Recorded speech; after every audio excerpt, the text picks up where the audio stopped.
Offbeat કાર્યક્રમમાં આપનું સ્વાગત છે। આપની સાથે હું છું અબરાર અલવી। ઓફબીટમાં આજે વાત કરવી છે એક એવા યુદ્ધ મેદાનની જ્યાં વાતાવરણ પણ સૈનિકોનું દુશ્મન છે। આપણે વાત કરવી છે સિયાચીનમાં ભારતીય સેના અંગે।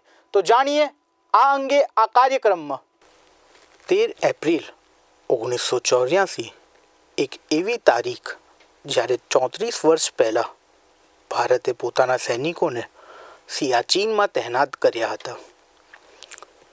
સિયાચીનની જમીન ખૂબ જ ઉજ્જડ છે અને ઘાટી જે એટલી ઊંચી કે માત્ર મિત્ર અને કટ્ટર દુશ્મન જ ત્યાં પહોંચવા ઈચ્છે। આ સિયાચીન છે જે વિશ્વની સૌથી ઊંચાઈએ પર આવેલી યુદ્ધ ભૂમિ છે।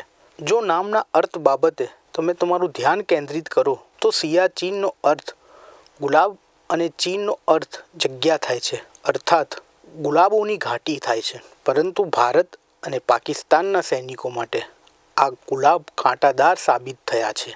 ભારતીય સેના સાથે જ ત્યાં જવાનું શક્ય છે। શિયાળામાં સિયાચીનનું તાપમાન શૂન્યથી નીચે 50 ડિગ્રી સુધી પહોંચી જાય છે। બેઝ કેમ્પથી ભારતની સૌથી દૂર ચોકીને ઇન્દિરા કોલ કહેવાય છે। સૈનિકોને ત્યાં સુધી પગે ચાલીને પહોંચવા આશરે 20થી 22 દિવસનો સમય લાગે છે। ચોકી પર જનાર સૈનિકો એકબીજાની પાછળ ચાલે છે અને એક દોરડું તેમની કમર સાથે બાંધેલું હોય છે। આમ એટલા માટે કરવામાં આવે છે કારણ કે બર્ફીલા પહાડો ખસી જવાની સંભાવના હોય છે। જો એવું થાય અને કોઈ વ્યક્તિ ખાઈમાં પડવા લાગે તો બાકી લોકો તેમને બચાવી શકે છે। ઓક્સિજનની અછતના કારણે તેમને ધીમે ધીમે ચાલવું પડે છે અને રસ્તો કેટલાક ભાગોમાં વહેંચાય છે। વધુમાં આ સમયે સૈનિકોએ એ વાત પણ નિશ્ચિત કરી લે છે કે અમુક સ્થળે તેમને ક્યાં સુધીમાં પહોંચવું જોઈએ અને ત્યાં કેટલા સમય માટે રોકાયા બાદ ક્યાં આગળ વધવું જોઈએ। સિયાચીનમાં હજારો ફૂટ ઊંચા પર્વતો અથવા હજારો ફૂટ ઊંડી ખાઈ આવેલી છે, એ પણ વૃક્ષો, પ્રાણીઓ કે પક્ષીઓ વિનાની। યુદ્ધભૂમિ એટલી બરફથી ભરેલી છે કે જો સૂર્યની ઝળક દિવસ દરમિયાન આંખો પર પડે તો દ્રષ્ટિહીન થઈ જવાનું જોખમ છે અને જો તમે ઝડપથી ગતિથી ફૂંકાતા પવન દરમિયાન રાત્રે બહાર નીકળો તો ચહેરા પર હજારો સોઈઓની જેમ હવામાં ઉડાન ભરનાર બરફના કણ આવી જાય। આવી પરિસ્થિતિમાં સૈનિકો એકની ઉપર એક એમ ઘણા કપડાં પહેરે છે અને સૌથી ઉપર જે કોટ પહેરે છે તેને સ્નો કોટ કહેવાય છે। એવી રીતે સૈનિકોને કપડાનો બોજો પણ સહન કરવો પડે છે। ત્યાં ટેન્ટને ગરમ રાખવા માટે એક ખાસ પ્રકારની સગડીનો ઉપયોગ થાય છે જેને સ્થાનિક ભાષામાં બુખારી કહેવાય છે, જેમાં લોખંડના સિલિન્ડરમાં કેરોસીન તેલ નાખીને તેને સળગાવવામાં આવે છે।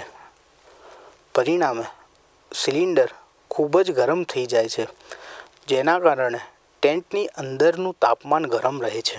સૈનિકો લાકડાની ચોકી ઉપર સ્લીપિંગ બેગમાં સૂવે છે, પરંતુ જોખમ નિંદ્રા અવસ્થામાં પણ હોઈ શકે છે કારણ કે ઓક્સિજનના અભાવે ક્યારે સૈનિકોના મૃત્યુ થઈ જાય છે।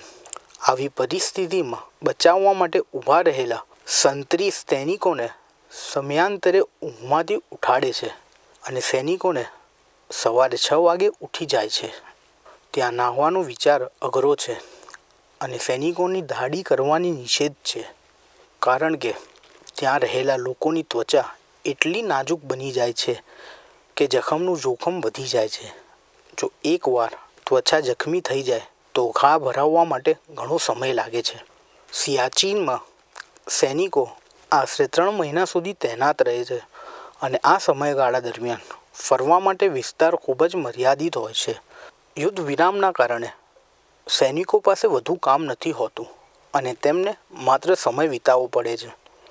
સિયાચીનમાં સૈનિક ચોકીઓ ઉપર એરફોર્સ પણ સઘન રીતે કામ કરે છે, જે ચોકીઓ પર ચીતા હેલિકોપ્ટર દ્વારા સામાન અને બીમાર સૈનિકોની હેરફેર કરે છે। સેનાનું કહેવું છે કે તેઓ જે ઊંચાઈ પર રહે છે ત્યાં માત્ર ચીતા જ કામ કરી શકે છે। સૌથી ઊંચાઈ પર પહોંચીને ત્યાં હેલિપેડ ઉપર લેન્ડ કરવાની સિદ્ધિ હેલિકોપ્ટર ચિત્તાને જ મળી છે. યુદ્ધ વિરામ થયા પહેલાં સરહદની નજીક ચોકીઓ સુધી હેલિકોપ્ટરને લઈ જવામાં સાવચેતીનું પાલન કરવું પડે છે. ચિત્તા હેલિકોપ્ટર ચોકીઓ ઉપર માત્ર 30 સેકન્ડ સુધી જ રહી શકે છે. સંઘર્ષ કાળમાં દુશ્મન દેશના નિશાનાથી હેલિકોપ્ટરને બચાવવા માટે આમ કરવામાં આવતું હતું. હાલમાં પણ એ જ પ્રક્રિયા ચાલે છે, જેથી સેના કોઈપણ પ્રકારની પરિસ્થિતિ માટે તૈયાર રહે.